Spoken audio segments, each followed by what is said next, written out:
into my head, and I apologise in advance, but have you ever seen a fat vicar? I've seen some fat bishops. Thank you very much. Alex is a new caller in Edinburgh. Hi, Alex. Hi, Tom. Great show. First time calling in. I don't know whether we're going to stay on the air at this rate, Alex, but carry on, sir. Yeah. Well, don't worry. I won't be getting involved in any religious conversation. But I didn't expect my first call to LBC to be actually agreeing with something Boris Johnson said. Uh-oh.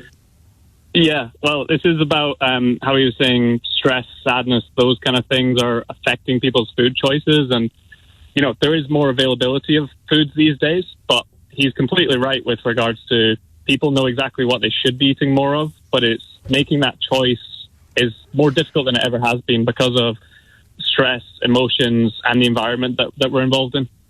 He doesn't seem to say any of that, though.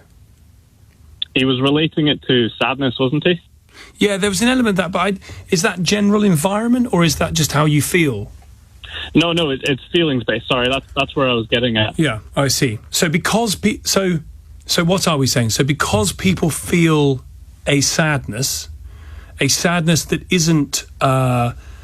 isn't helped, mitigated by things in their life, then they have the opportunity to gorge themselves on horrible foods that are designed to get them addicted, that make them feel good for a moment, but then not so good for the rest of the time.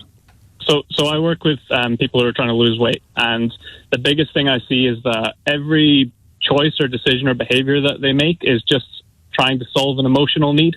So maybe it's the environment of more stuff on the news being negative, or it's stress at work. Don't blame me. All these things.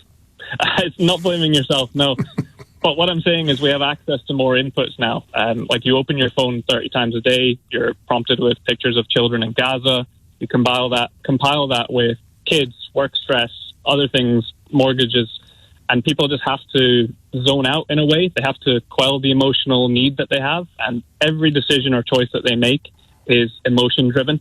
So logically, everyone's saying, I should be eating more organic, healthy, whole foods, but emotionally, it's harder to make that choice.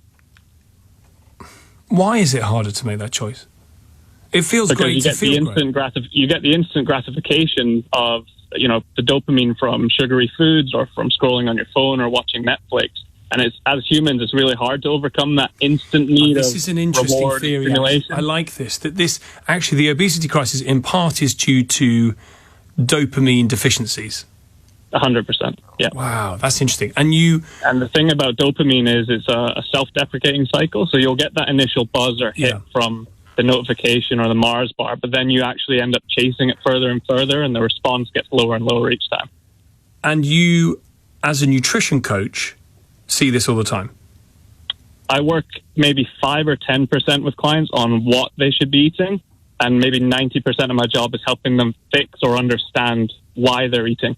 And in a sentence, what is, in your experience, the main reason why people overeat?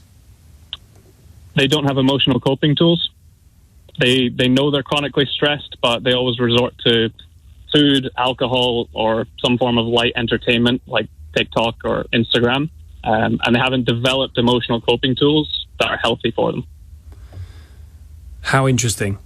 Alex, thank you very much indeed. There's a nutrition coach who does this as a living. If you're hearing that and you yourself have struggled with your weight, do you see a bit of yourself reflected on the radio this afternoon? There was a degree of sadness there, or emotional coping tools. Miguel is a new caller in Peterborough. Hi, Miguel.